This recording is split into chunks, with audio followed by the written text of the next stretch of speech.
This is Theology Bits, a ministry of Central Lutheran Church, Eugene, Oregon. I'm Pastor Ben. This video will conclude our series, The Light in the Darkness. Previously, our first two videos were about grief. And the grief first when we lose people, those whom we love, and then the grief for other losses in our life. And we talked about that, of sometimes called unacknowledged grief. I invite you to look at The Light in the Darkness 2 if you wanted to review that. But this one is different. Here we talk about ourself. Because when we talk about grief, see, what do we look at? We look at externally other people, externally other losses. And of course, for it to be grief, this is about us. Grief is something that lives where we are, not something that is external to us. The people are gone, the other losses are gone, but what remains for us are the wounds. And those wounds are things that we have and we live in that have a real effect in our lives. And so today we focus on the self. Where are we? Well, part of seeing the light in the darkness is remaining still. Famously, be still and know that I'm God. We brought this up in the very first of this week, that sometimes we have to pause in order to reflect on who we are and who our God is. We are those people and God is that God, whether we reflect or not, but how do we see it? How does it come to us? Well, so frequently we aren't able to do that, or if we do see who God is, but we also see who we are, and that can be hard because of the very many burdens we have, because of the very many wounds, and the way that fear and anger, pain just remain for us. There's different expressions of grief, but it can lead to far more hard things in our lives. Things like self-doubt, things like guilt, things like shame. The spaces where we've led into blame, either ourselves or others, for the very real losses in our lives. How have we dealt with this? Because as we've talked about, I think in the last video, there is rational and irrational spaces for all of these things. There's rational spaces where we feel guilt after we've done something wrong. But there's also irrational, where we didn't do something wrong, but we still feel guilt. We feel the pain even though there wasn't something else. But the challenge of irrational feelings is they feel the same as the rational. And these great burdens that just remain on and among us. And so we look at the way, who are we before God? And can we give stillness and space to say, God, who am I? And I don't mean that as an existential question at this point. That's an important existential question. But as far more of simply can be a cry of saying, I see who I am. I see what's affected me, and it is deeply bothersome. I don't like that the wounds that I have won't just go away, that the grief that I have won't just go away. Instead, they continue to persist and come up, and then sometimes we feel them a lot, sometimes we don't. And then what does that say about who I am?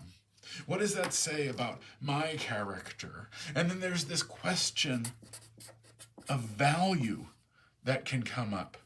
And that's a really hard question, because that's going to lead us to all kinds of places that can lead to anger and fear or depression. And how does this live in us.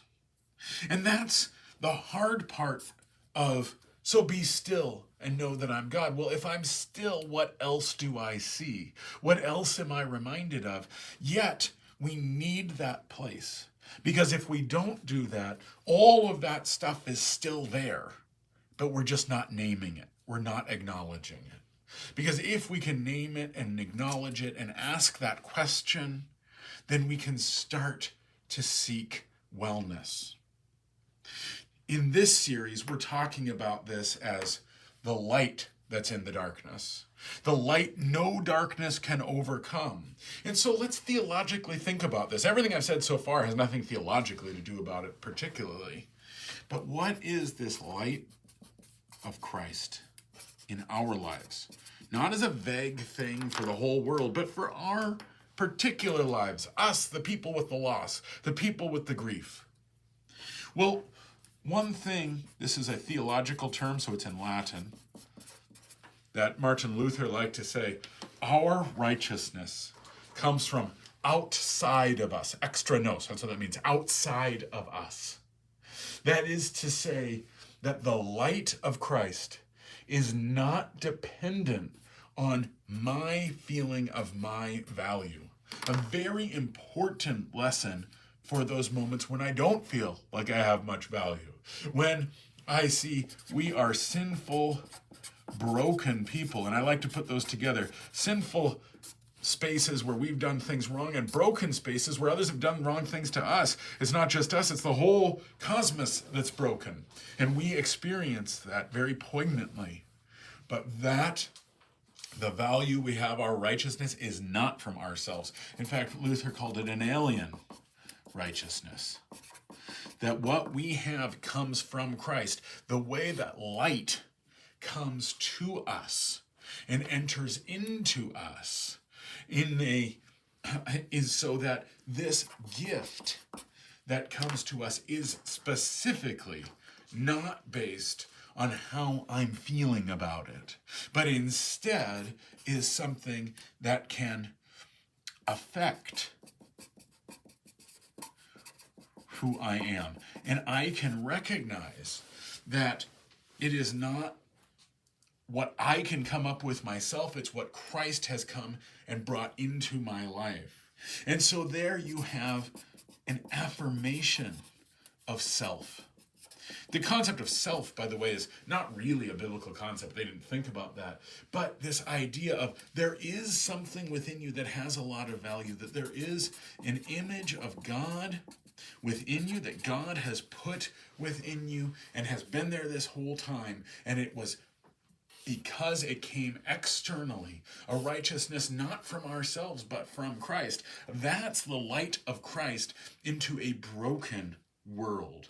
And so then when we revisit this question of value, that we recognize our value is not based on what we can do, based on how we can understand ourselves or understand how important we are or any of that. Our value can also come from the God who has given us a righteousness. That means that we are in right relationship with God, that there is no question of our identity, of who we are, is as a member of the people of God. That God is holding us and cherishing us as valuable. This has been the conclusion to this series, The Light No Darkness Can Overcome. And that's where this really rubber hits the road. The reason no darkness can overcome it is because the value comes and the light comes to something totally separate from us, not where the darkness resides, but where God resides. To say that the light of Christ comes into your life is to say that God has come into your life, and God is there and remains there. This has been Theology Bits. I'm Pastor Ben.